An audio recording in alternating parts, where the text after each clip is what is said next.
Do you know your vehicle to wealth is you? The choices you make, your education, how you manage your time will determine whether you are on the right path to making wealth or not. Today we are going to look at episode 5 of the Millionaire Fastlane series from the book The Millionaire Fastlane by MJ DeMarco. Let's get into it.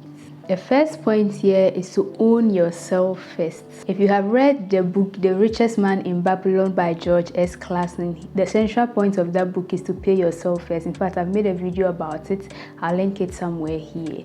And the author says that if your primary source of income is through a job, it's not possible for you to be able to pay yourself first. Before your salary lands into your account, the government has taken their taxes. So how are you able to pay yourself first? So he says that if you want to be able to be the first person to pay yourself, then you have to own yourself first. He says that when you have a job, someone owns you, and when someone owns you, you are not free on yourself to be able to pay yourself. And so if you want to own yourself first, the important thing is for you to work on a business, and that is working on a business for you, and you decide who to be paid first, and you can pay yourself first and own yourself. The second point I want us to discuss is choices. There's a quote that your life is the sum result of all the choices you make, both consciously and unconsciously. If you can control the process of choosing, you can take control of all the aspects of your life. The author asked the question, what is the leading cause of poorness? He says if you are asked this question, what is the cause of poorness? What is going to be your response? You are probably going to say lack of money. But is lack of money the cause of poorness or a symptom of poorness?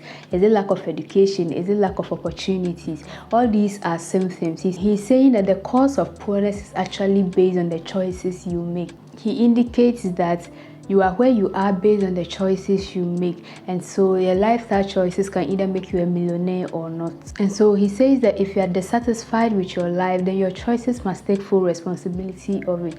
Blame yourself. It is based on the choices you make daily that is as a result of why you are dissatisfied with your life. And so choose whether you want to be poor or you want to be rich. As we have discussed the 3 roadmaps to wealth, that is the sidewalk, the slow lane, and the fast lane. He says all these are choices you decide to make. You decide whether you want to be a slow laner or a fast laner, and usually the basic denominator is you. You decide to whether you want to be rich, you decide whether you want to be poor, because at the end of it or at the bottom of it, or it boils down to the kind of choices you make daily.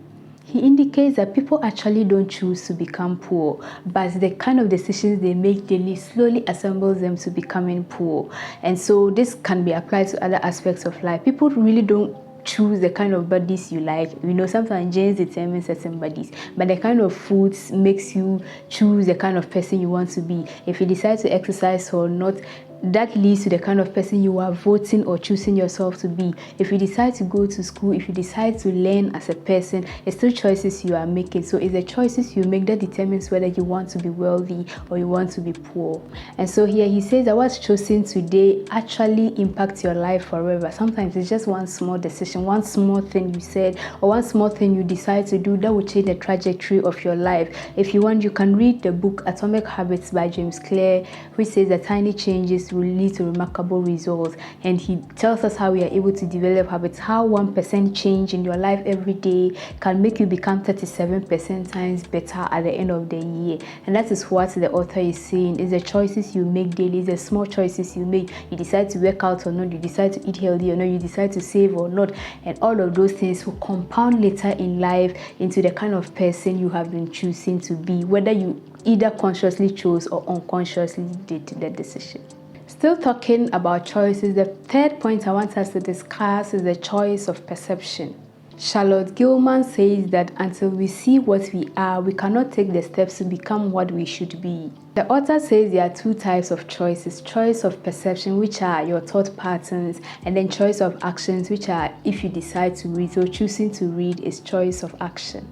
So choice of perception serves as an impetus to choice of action. If you believe and perceive a certain idea, there's a likelihood you will act according to what you believe. So if you lose your job, you can decide whether it is a negative thing or a positive thing. If you are caught speeding, you can either be angry or be thankful that you were caught speeding.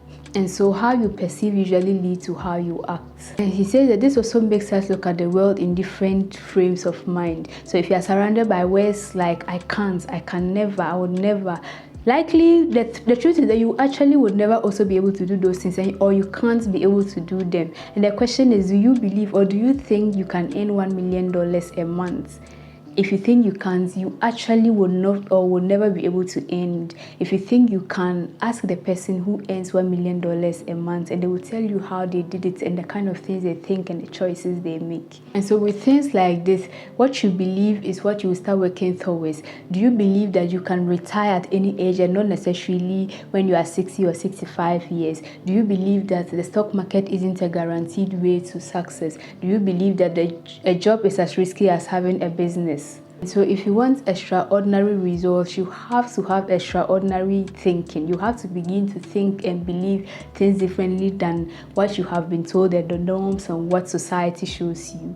You have heard the saying that today is the tomorrow you worried about yesterday. And so if you want to make certain changes in your life, today has to be that day. If you say tomorrow, you will keep saying tomorrow, tomorrow, tomorrow. So you have to decide that today. You see, you cannot move forward, or if you don't decide to look ahead, you will never be able to move forward. So all of this boils down to the choices you make. The fourth point I want us to discuss is the kind of people you associate with. Positive people nurture your growth, they suit your failures, and they help you achieve your dreams. The author says that people are like roads. They either bring you opportunities or distress in your life. And so the kind of roads are solely dependent on the quality of the people you have in life. So you have a goal of reaching a certain point in your life. Join people who have similar goals, and they will help you nurture your dreams and your goals to achieve what you want. Join entrepreneurs club, attend networking events, join book clubs. Join the kind of people you want to be in the future. They will help you easily to be able to do the kind of things you are. As I have been saying, you cannot be positive in a negative environment. You can only be positive in a positive environment. So go to places where whatever you want to be is a normal thing there, and you can easily change to be. There's a popular saying that you are the average of the 5 people you live with. So if you want to be an entrepreneur, associate with people who are entrepreneurs and learn the ways and means in which they are able to go about conducting their businesses. Another important thing here he speaks about are actually life partners, husbands, wives, boyfriends. He says that the kind of partner you take will also be able to determine whether you would even be able to succeed or not. If you have a partner who stands against your dreams or who doesn't see what you see, the person will never be supportive. This person will always, drain you, make you stressed and all those kind of things. So he says that yes, you want to be a fast laner, you want to be able to accumulate wealth within a certain period of time. You have to find a partner who also sees that and is on the same path with you, on the same road with you, helping you to achieve those dreams. If not, if you choose someone otherwise, then you'll be frustrated at the end. The fifth point I want us to discuss is time. There's a quote that says that time isn't a commodity, something you pass around like cake. Time is a substance of your life. And so when someone asks you to give a portion of your time to them, they are really asking for a chunk of your life. So here the author says that if you value your time poorly, then you'll be poor for life.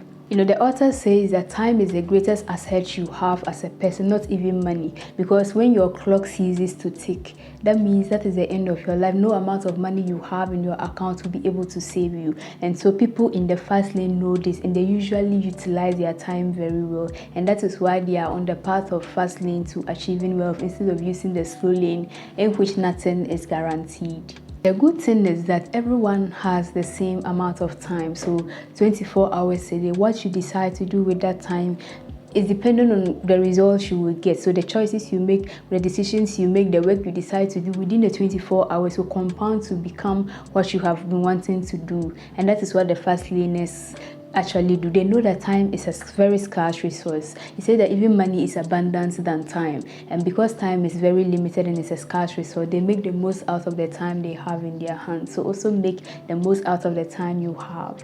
The sixth point I want us to discuss is education.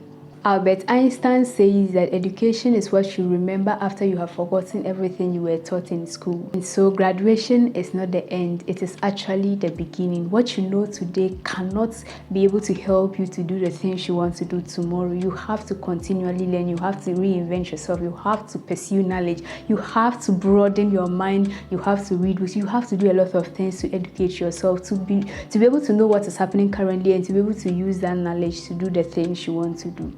And so the author says that you should make the real world your university. Actually, you are your university. You have to decide that you want to learn. You have to decide that you will not watch TV today. Instead, you will read a book. You have to decide that you will go and, you go and get that skill. He says that education is actually free. These days, the internet is just an opportunity for us to be able to learn a lot of things. You go on YouTube and there are so many resources that are available for you to be able to learn. So you have to decide personally that you want to learn.